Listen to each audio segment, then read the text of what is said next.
Shalom, bienvenue dans le Seigneur. J'espère que vous allez bien, que le Seigneur vous bénisse très abondamment.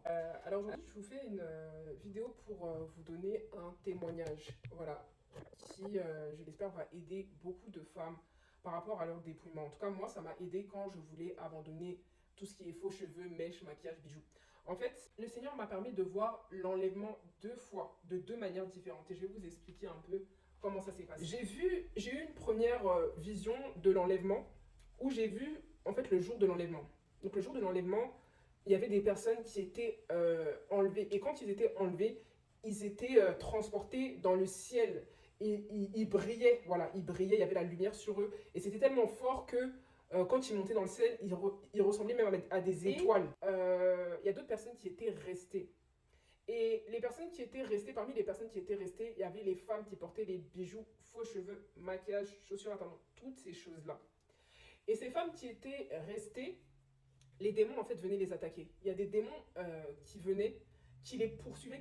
Ça fait que les femmes étaient en panique, elles étaient terrorisées, elles étaient vraiment effrayées parce qu'il y avait des démons qui les poursuivaient, donc les démons les poursuivent. Et qu'est-ce qui se passait, c'est que quand les démons les poursuivaient, pour les attaquer maintenant, ils rentraient au travers de tous les articles qui appartiennent au monde des eaux. Donc ils rentraient dans les mèches, ils rentraient dans les bijoux, dans les pantalons, dans les talons. Ils rentraient au travers de toutes ces choses. Et quand ils rentraient à l'intérieur, ils commençaient à maltraiter les femmes de l'intérieur en fait. C'était comme si c'était une maltraitance interne. Et ils commençaient à les déchirer, les découper. Et les femmes étaient en train de crier. Waouh, elles crient.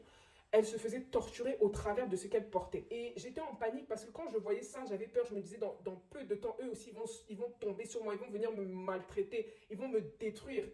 Et j'avais peur. J'étais en train de courir pour ma vie, en fait. C'est ce que j'ai vu. Voilà, c'est la première vision de l'enlèvement que le Seigneur m'a montré. Et je me rappelle quand j'ai eu cette vision, j'étais tellement choquée. J'ai dit, wow, donc c'est ce qui va se passer. C'est ce qui va se passer. Là, je ne pouvais pas faire comme si je n'avais pas vu, comme si je n'avais pas compris le message du Seigneur. Je passais mon temps à demander au Seigneur si c'était vrai. Le Seigneur m'a montré la réalité telle qu'elle est. Il m'a montré ce qui allait... Oh. Il m'a montré ce qui allait arriver aux personnes qui restaient bien aimées dans le Seigneur. Et c'était terrible. C'est vrai que ça m'a... Voilà, ça m'a touché en fait. Ça a fait que je me suis dit, ah non. Et donc, j'ai commencé vraiment à me dépouiller sérieusement. Et le Seigneur m'a montré une vision de deux femmes de mon ancienne église qui n'étaient pas dépouillées, qui portaient des mèches. Voilà, elles avaient l'habitude d'apporter des mèches, des perruques, etc. C'était le jour de l'enlèvement et j'ai vu ces deux sœurs de mon ancienne église qui se réjouissaient le jour de l'enlèvement.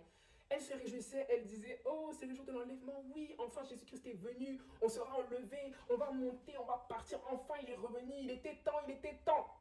Voilà. Sauf que moi, quand elles parlaient, je les voyais et elles avaient une immense... Oh, comme si c'était une poubelle sur la tête. Ça ressemblait à de la paille mélangée, ça ressemblait à...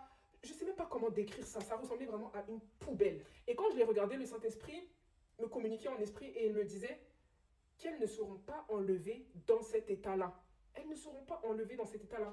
Parce qu'elles ont une poubelle sur la tête. Elles ont quelque chose, en gros, ce que le Seigneur essayait de me faire comprendre, c'est qu'elles ont quelque chose qui est impur. Et rien d'impur ne pourra entrer... Oh, bien-aimé dans le Seigneur, rien d'impur ne pourra rentrer dans le royaume des cieux.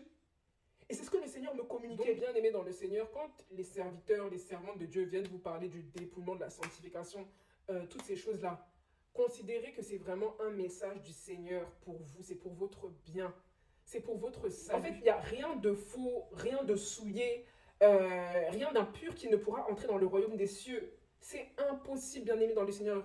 Et si vous doutez, faites comme je l'ai fait. Moi aussi, j'ai eu un moment, j'ai eu besoin de confirmation de la part du Seigneur. J'ai parlé à mon Dieu, j'ai demandé, Seigneur, qu'en est-il par rapport à cela? J'ai prié dans l'intimité de ma chambre, le Seigneur m'a parlé, il s'est révélé à moi. Et c'est à partir de là que mon dépouillement a été un dépouillement ferme, on va dire. Un dépouillement ferme, où je me suis dit, là, vraiment, le Seigneur m'a répondu. Et à plusieurs reprises, donc je sais que c'est la réalité. Donc si vous avez des doutes, n'hésitez pas à prier le Seigneur pour ça. Mais en tout cas, sachez que c'est la vérité. C'est la vérité. Le Seigneur vous révélera la réalité. Et vous-même, vous verrez par vos yeux que ce qu'on dit n'est pas faux et que c'est pour votre bien. Voilà. Donc, que le Seigneur vous bénisse abondamment et que la grâce de Dieu soit avec vous. J'espère que ce témoignage vous a édifié, vous a aidé en tout cas dans votre marche et vous a encouragé. Shalom.